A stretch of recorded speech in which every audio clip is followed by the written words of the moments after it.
Entry 1. If someone finds this, I hope this account sheds some light on what happened to me. As of now, things look grim and I'm trying to cling to some form of hope. And I'm mostly doing it for Mel, my girlfriend. If I crack, then she'll crack. So I'm putting on a brave face and writing down my fears here for you, whoever you are. 3 days ago, I rented a boat and took her out to sea. I wanted to do something romantic. Watch the sunset over the water or something. We've been together for a couple of years, and the idea of a ring grows more and more appealing by the day. The captain of the small 36-foot vessel was named Henry. Is named Henry. Last I checked, he's still alive. The weather was bad when we left, but it was the last day of our vacation, and I wanted to make it special for Mel. We should have turned back long before night took us, but I kept feeding Henry money. And I saw the storm clouds. He knew the risks. But I kept flashing hundreds and paid him to ignore the coming hell, putting my faith in his abilities to navigate us safely back home. And that was a mistake. Also, I'm pretty sure that he was drunk before we even set sail. If you can put a face to the term sea dog, then you know all you need to know about our captain. The storm came just as predicted. Caught us way out at sea and absolutely fucked us up. It is one of the most terrifying things I've ever lived through. The waves, the rain, the thunder. I'm honestly surprised that we're all still alive. Well, Henry isn't doing too well. He's below deck in the small cabin, lying across one of the two cots. The sail snapped during the gale and cracked him hard across the head. I managed to stop the blood flow, but he's touch and go. Which leaves Mel and me absolutely screwed. Even if I knew how to operate a boat, I couldn't because we have no sail. The small engine was lost in the storm, snapped free when the mast came crashing down. I tried the radio, but I can't seem to raise anyone. I don't even know if I'm doing it right. I used up all the flares as well. That was 3 days ago when shit hit the fan. There's some food left, a meager supply stored in the cabin below. But it won't last long. I can't believe any of this. 3 days we've been adrift and at the mercy of the tide. We haven't seen anyone. Henry's strength is failing and sleeps most of the time. Mel stopped crying yesterday and has gone mostly silent. Which leaves you and me. I'm scared. And I have no idea if I'll live through this.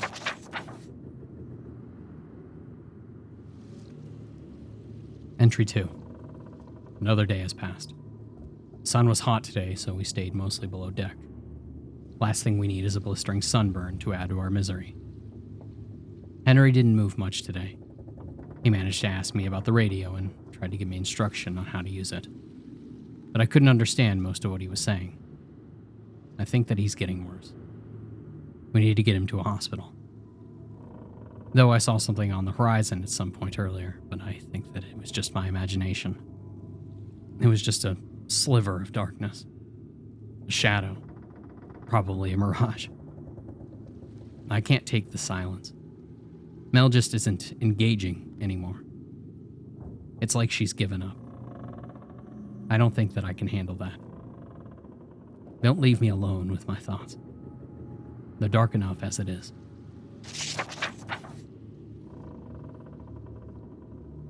Entry 3. Same day.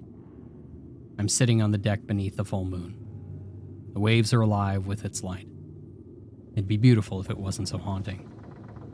Mel's asleep down below deck. I tried the radio again, like I have been, but it wasn't able to pick up anything. It's just after midnight and I'm tired. But I don't want to sleep. I don't want to go down into the cabin and listen to Mel toss and turn as nightmares plague her. She's so scared, and so am I. About an hour ago, I thought that I heard something. Probably nothing. But I want to keep writing, so I'll tell you about it. It sounded like clacking. like something smacking two pieces of firewood together. And twice it happened, but it wasn't so faint. Twice it happened, but it was so faint, I'm not even sure if it was real. Probably not. I need to sleep at some point, but not yet. Maybe we'll be rescued tomorrow. As if.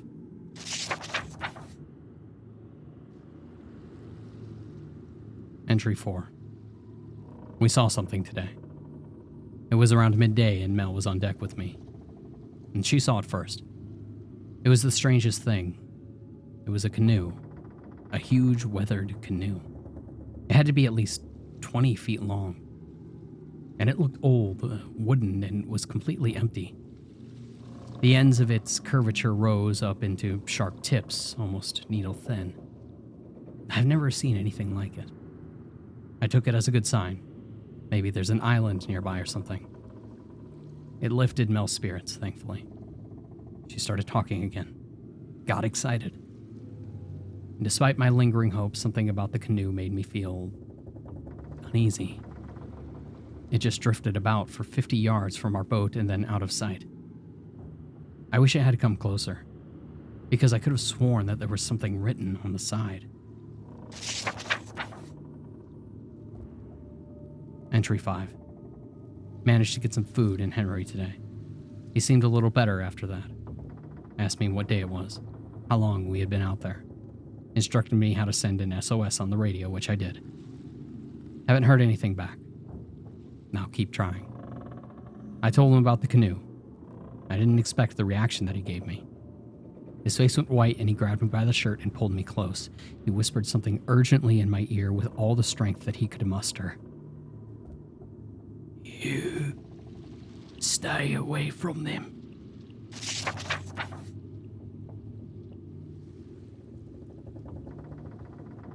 Entry 6. Night again. Mel's asleep at my shoulder. I'm on deck, just watching the water. I'm lonely. I'm scared. And I can't help but think that we're never going to be rescued. Hold on. I saw something just now. 2 canoes just drifted past our boat. They were identical. They looked like the ones that I saw yesterday. What on earth are they? Where did they come from? They were closer this time, about 20 yards out, and this time I was able to see them clearly beneath the light of the full moon. There was something scrawled along the sides in big dark letters. Our hands are tied to the ocean floor. What the fuck does that mean? They drifted into one another and collided briefly. It made the same noise that I heard the other day.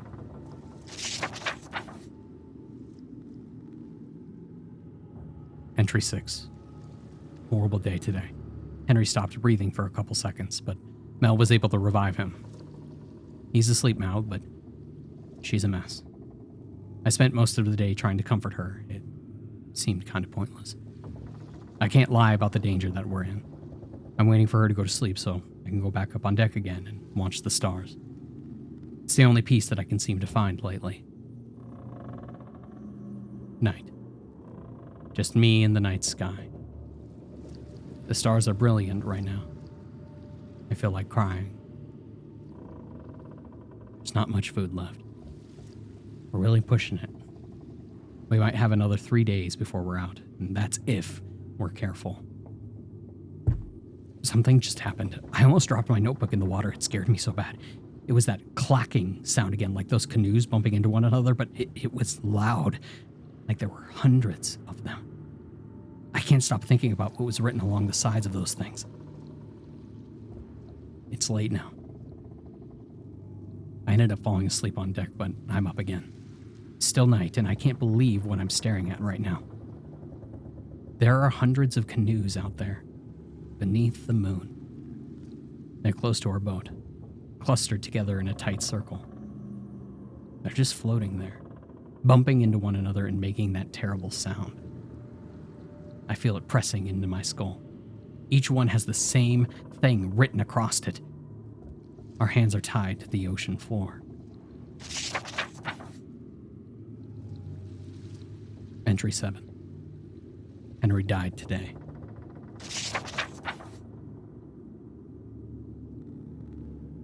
Entry 8.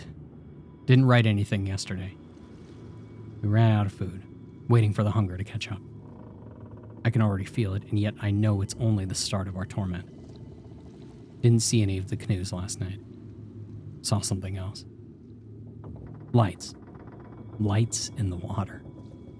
There were two, and then they were very far away. Green, like spotlights beneath the depths. I watched them for a long time while Mel cried herself to sleep. And I cried a little too. I don't think that we're getting rescued. There's something wrong with this place.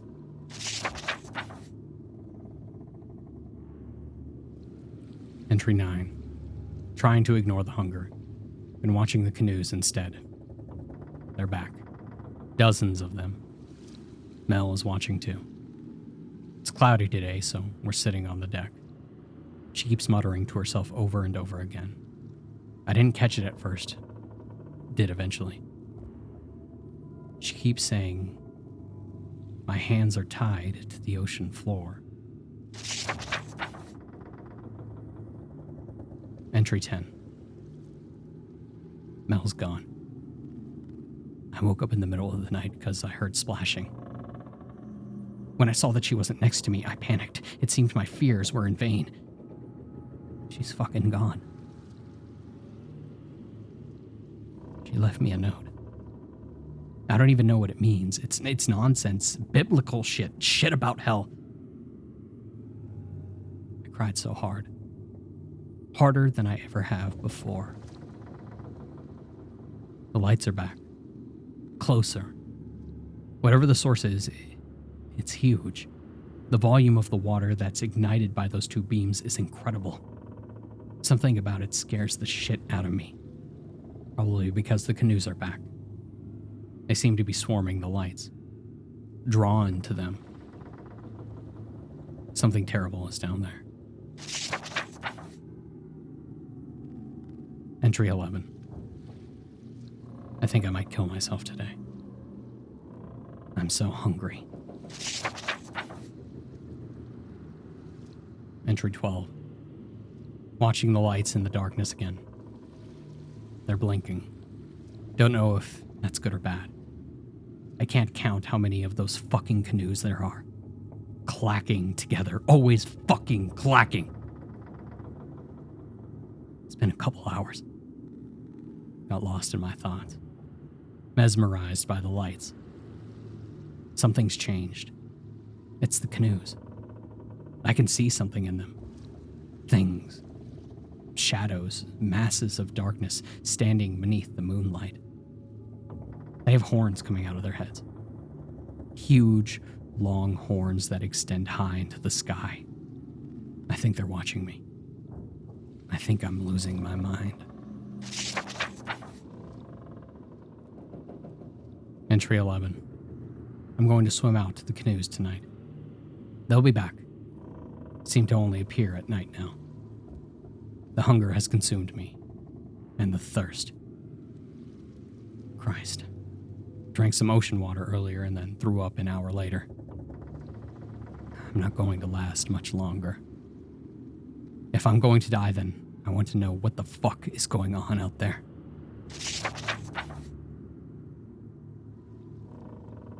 Entry 11. This is it. Lights are back. The canoes are here. They're all filled with those terrible horned shadows. I think they're waiting for me. I think Mel saw them.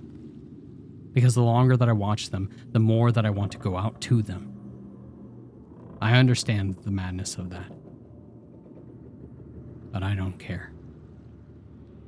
I'm going to go now. The lights are blinking so fast. Goodbye.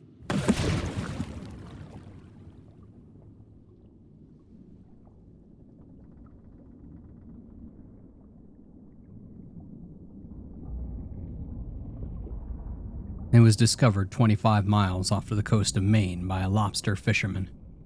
The tip of a rusted rung ladder, painted and crusted with barnacles, jutting up through the ocean's glassy skin. You haven't heard about it on the news. You wouldn't have. The Navy buttoned it down faster than you can say Semper Fortis. Sonar scans showed the ladder descending into a vertical line for 8 miles. That's 6 miles past the ocean floor, disappearing into a newly discovered trench that made Mariana look like the shallow end of a pool. Okay, I'm being facetious, but it goes without saying that the higher-ups were concerned. Who the fuck had built a ladder in the middle of the ocean? Where'd this trench come from? Aliens? Russia? That's where I came in. I was a medic officer in the Navy's oceanography program working on experimental... Never mind. Not that it doesn't matter. It does.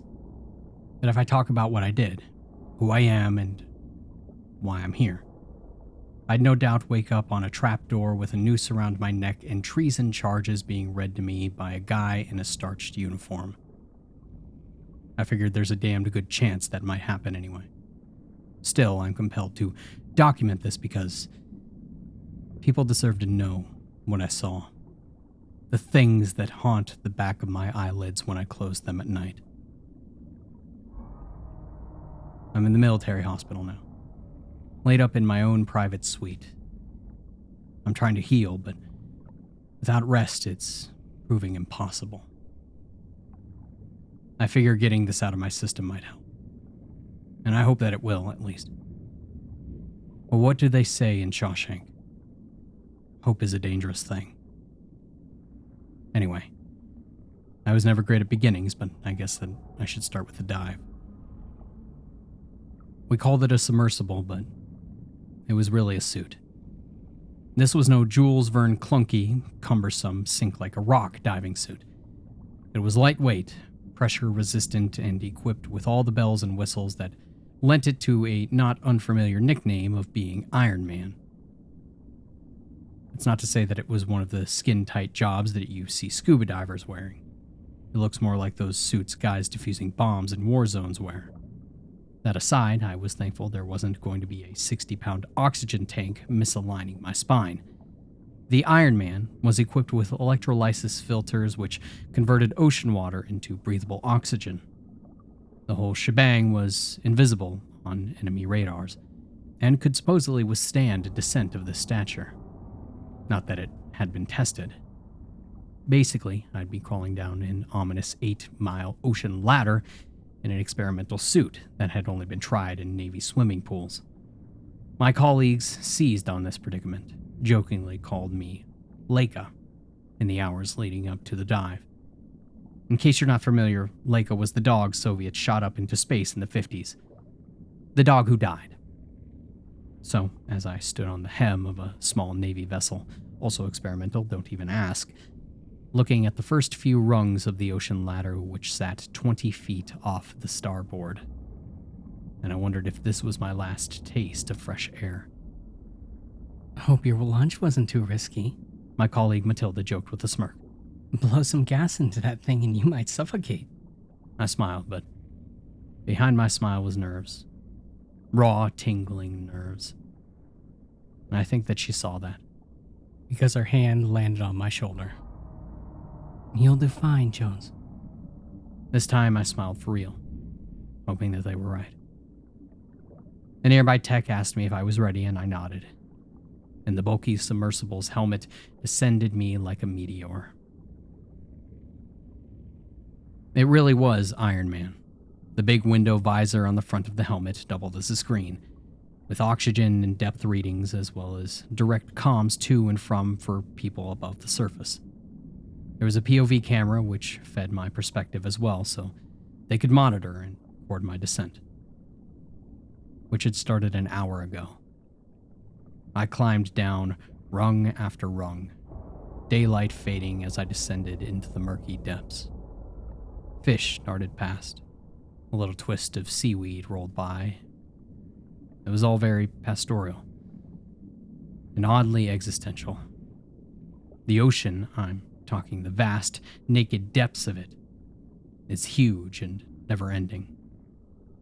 Look both ways and you see nothing but bluish-green water and swirling walls of sediment. a reminder of how incredibly small and inconsequential you are. It never bothered me until the climb. Now I'll never touch the ocean water again. Are you good, Jones? Matilda's voice in my ear. Yeah, I'm hunkin' fucking dory. My deltoids are screaming. Should have put those hours in at the gym. Where the hell are those taxpayer dollars going if you don't look good on a recruitment poster? I felt a smile creasing my face. The budget we got, they use models for that kind of thing. So you're telling me that the strapping young stud that raises his voice and says, "Forged by the sea," isn't a real seaman? What the hell did I sign up for? And I laughed. Sheesh, if I'd known I'd get this much one-on-one with you, I'd have put the Iron Man on a long time ago. I'm here too. Bradley's voice.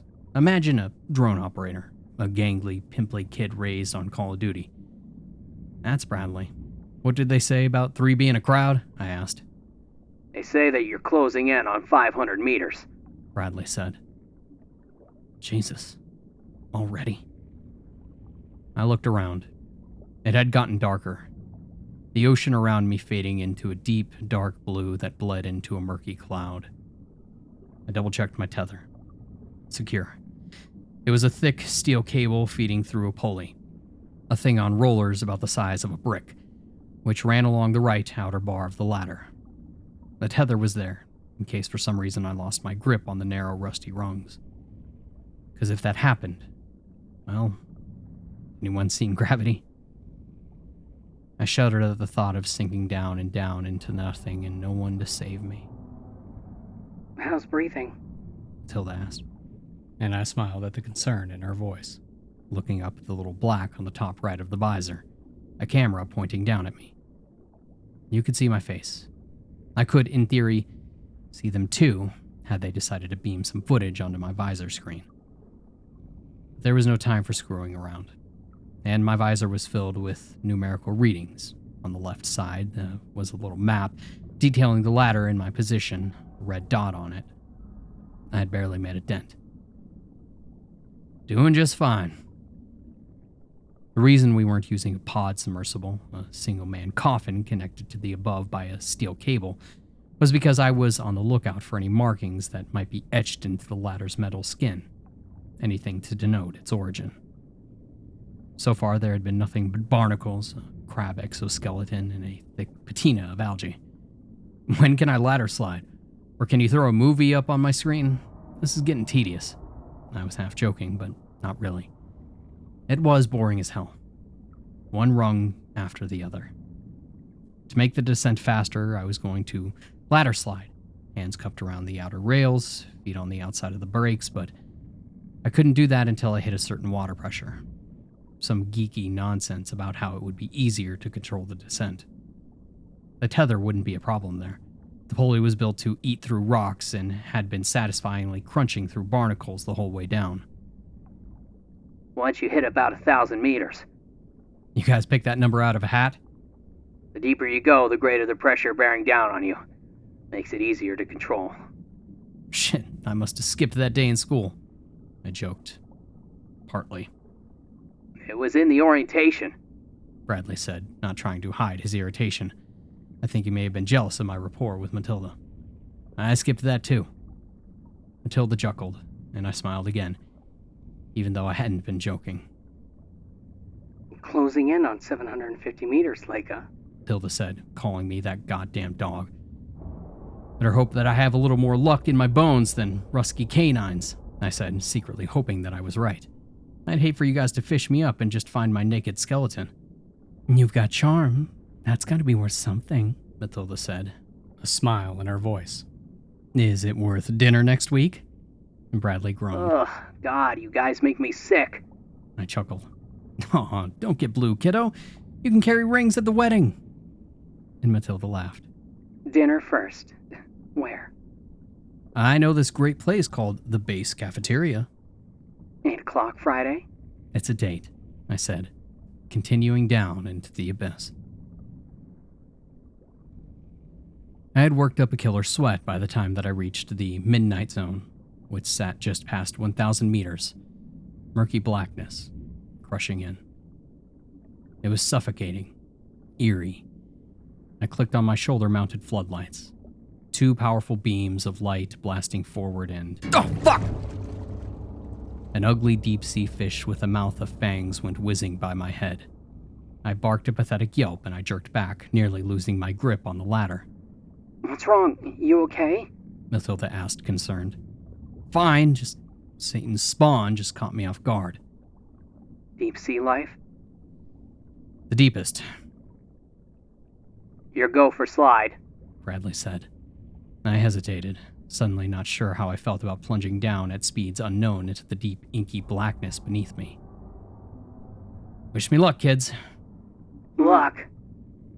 I sucked a deep breath, moved my hands and feet off the rungs into the outer rails, and then slid down.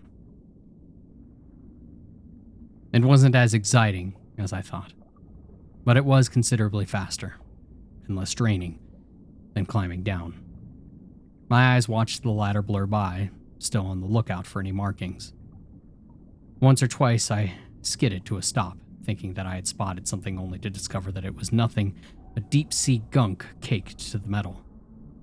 By the time that I did see any markings, I was too far gone for anyone to care. I stopped, not sure what I was looking at. A strange symbol etched directly in the middle of a rung in front of me. It looked like a weird cross between Arabic and Chinese. You guys seeing this? Hello? And finally, Matilda's voice. Jones, the footage is freaking out. You okay? I'm fine. Is this getting through? Jones, you there? I said I'm cool. Buddy, you getting us? Just fine. Can you hear me? And I felt panic squeezing at my lungs. Was the comm system fucking up? My screen began to flicker and glitched out. I was growing concerned. Jones, you're not coming through.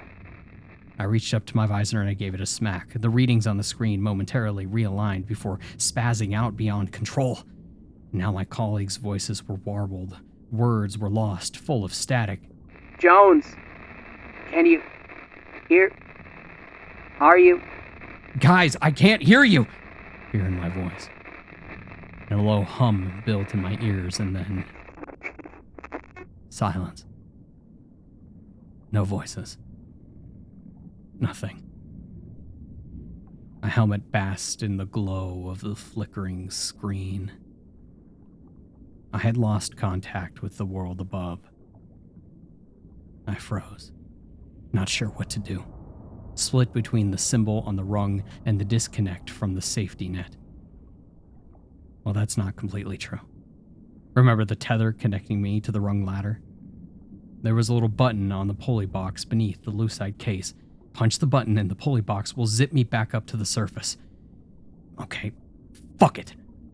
I was going back up. None of this was worth a damn if I didn't have my crew watching my back. I fumbled out an underwater camera stashed in the pouch of my chest, snapped a photo of the symbol, and began the 10-foot climb back up to the pulley box. And that's when I saw the mermaid. It flitted out of view, the silhouette of a man-sized fish. And I froze, not sure what I'd seen. It had only been there for an instant, etched in the beam of my floodlight. And then it was gone. Had I really seen anything? My breath was shallow, cold in my helmet, and I looked to my right. The water was black and murky. I looked to my left, and at first I didn't realize what I was seeing. A wall of bodies. Hundreds of mermaids surrounding me, their eyes glowing, pinpricks in the light, their needle-sharp teeth jagged and yellow. And they were awful. Deep-sea things, their tails yellow and scaly, their torsos pale and emaciated. Instead of arms, they had straw-thin appendages with hooked tips. And when my light hit them, they broke apart, darting off into the darkness in a cacophony of shrill chitters. Jesus Christ, I whispered, my voice hoarse, my throat like sandpaper. I looked up and I saw the pulley box 5 rungs away. The button taunted me. The button that would save my life. Or maybe I was already past the point of saving. But I didn't wait. I climbed, fast as I could go, 1 rung after the next, 4 rungs, 3 rungs, 2, and then a shrill chittering split through the water. And I looked to my left as a mermaid shot towards me, its hooked appendages clawed at my suit. I grunted and I threw up a defensive arm. A razor shredded through my flesh. Blood plummeted out of my ruined arm, and I cried out. My suit beeped, screaming warnings in my ear, the fabric instantly sucking together, automatically sealing the breach. As the mermaid flew off, and in came another. I threw the button box on the pulley, up to slam it, and then a freight train barreled through my midsection. The horrible, twisted face of the mermaid filled my visor. It had torn me off the ladder, and I floated entangled with this awful creature. Its gills undulated as it chittered in my face. A great ear-shedding sound that cut a bolt of fear through my stomach like an icy dagger. I grunted and jammed my fingers into its gills, hating the way that its flesh crackled as I twisted. Now the mermaid was struggling out of my grip, and I was winning. But then I wasn't.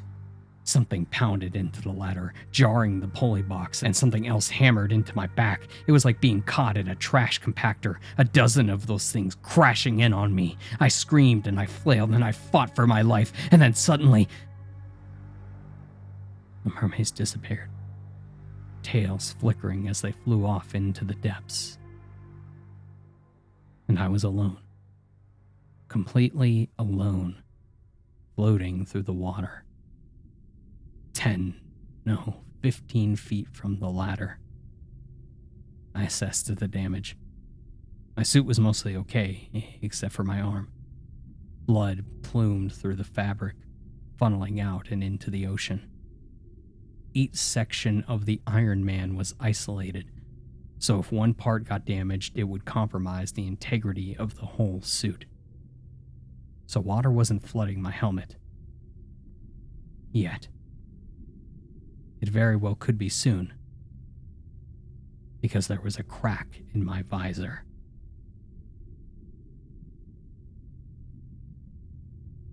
I quickly reeled myself in, closing in on the ladder and the pulley box, which was my last and final hope. And then I saw it, and my heart sank and my stomach flopped. The pulley was nearly hanging off of the ladder's rail. It was close to breaking off.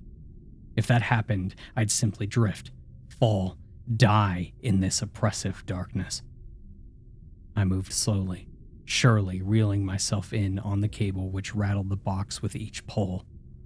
I was lassoing the excess cable around my elbow as I went, my hands reaching out, fingertips skimming the rung ladder. And that's when I saw the shark. At first I thought that it may have been a mountain that slid off land some long ago year, left to float these murky depths eternally. But no, that was a shark. The biggest living thing that I'd ever seen in my whole life. It must have been twice the size of a Boeing 747. A great pale monster outlining in my floodlights. Eyes as big as swimming pools. In its mouth. I couldn't bear to think what might be in its mouth. Oh, God. But that didn't seem to be enough. Oh my fucking God. It filled my horizon, moving closer. And I was paralyzed with fear. My heart jackhammered my ribcage like a manic construction worker. My hands reached out for the ladder, grabbing a rung, starting to pull myself up.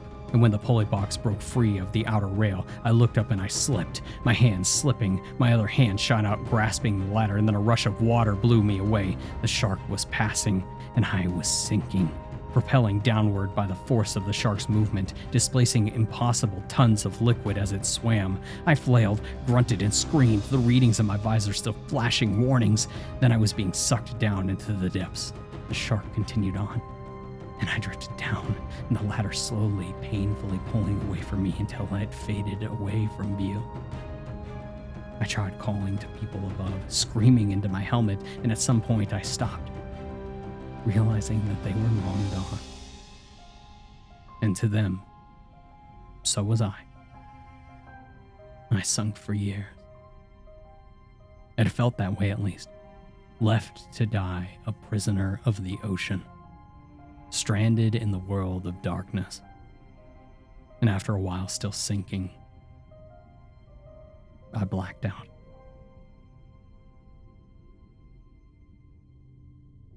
I jolted awake at the bottom of the trench, in the ruins of a great city. Pillars of rock, spirals of stone, and husks of incredible mausoleums and colosseums rose around me, greenish in their eon-old patina. The city filled the trench as far as the eye could see, which was oddly far, seeing as a strange glowing orb filled my horizon. It was an impossible sun, a green ball of light pulsing and bubbling with heat, hovering off in the distance, bathing these alien depths in eternal light. And I stood up, a thin tendril of blood trailing up through the fabric from the gash on my forearm. I knew it wasn't a monumental cut, but it was nasty and left me feeling woozy. I clenched it tight with a Velcro strap and I looked around. There was nothing but dead buildings stretching endlessly. Ugly deep-sea fish cut through the vacant windows and doorways. I wandered the city for a while, looking for signs of life or any vestiges of the ladder that had brought me here. And I found neither. I walked for a while. Hours, days maybe. I slept some, and I awoke and I walked more. Time must have worked differently down there. The atmosphere felt languid and disorienting. I'm not sure for how long I spent wandering. I found sprawling pictographs on the inside of a doomed building. They depicted an aquatic family that once ruled this underwater world. I saw 100-foot effigies of a multi-headed dragon-like beast with a multitude of clawed legs and a variety of gills spread across its form. And among them were other, small statues of the beast rolled into a ball. Sometime during my interminable sentence spent in the sunken kingdom, I realized the ball statues were depicting the beast's likeness as an infant, curled up in an egg. This gave new meaning to the glowing green orb on the horizon. Sometimes after staring at the green sun for hours, I thought that I could decipher the outline of the fetal beast wrapped in on itself, pulsing with life, waiting to be born. And eventually my mind slipped away from me. I heard voices, Matilda's and Bradley's. A barking dog, I thought. Might have been Leica. Sometimes I spoke to them. Other times I didn't. Just grateful for the company. And then, after a long, long while, I died.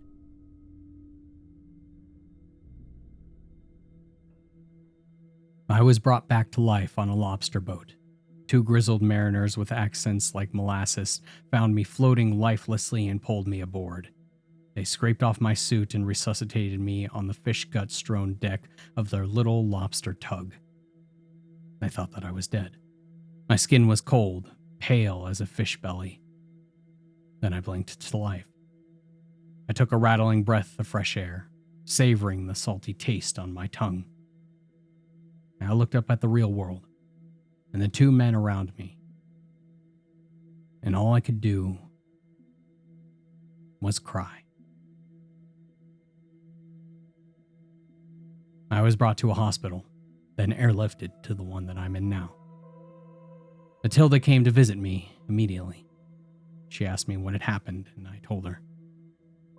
I could see in her eyes that she didn't believe me. That I wouldn't believe me. I was gaunt, my hair long, my beard scraggly. I looked like I had survived a lifetime on a desert island, except for the fact that I was ghostly pale and not sunburned to a crackling brown. But it was good seeing her, until she looked me in the eyes and told me that I had been missing. for 8 months. Military man after military man came to visit me, higher-ups in crisp uniforms weighed down by medals. I was interviewed until my head spin, but my story never changed.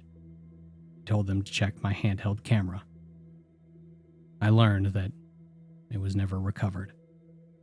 Whether they didn't believe me or didn't want to was entirely clear. I had my scar to back up my story, and my time spent missing. I told them to send another man down, but they gave me some bureaucratic word vomit about how the risk assessment blah blah blah. Apparently that suit that I'd taken down wasn't cheap. Who would have thought? In the end, none of what I said seemed to matter, because they figured me for a deserter who took their top secret tech and defected to God knows where. Tralfamador, maybe. All I know is that at some point or another I was declared insane and ordered to a stint of convalescence, where I remain. I've tried to make sense of it all, but I can't. I wonder about the ladder, and whether it was built as an invitation to the underwater place, or as an escape. Since I've gotten back, there has been a hollow ache in the center of my chest, a low hum in the pit of my soul. It's constant. It's dread. Dread of what I have seen. Dread of what might be growing in the green sun. Dread of what might come of the world if that thing ever rises to reclaim its kingdom. I've come to the end of my tale, and I still don't feel any better. Every time I close my eyes, I see that green sun. I see it pulsing and flickering with life. And now I know for certain it's an egg.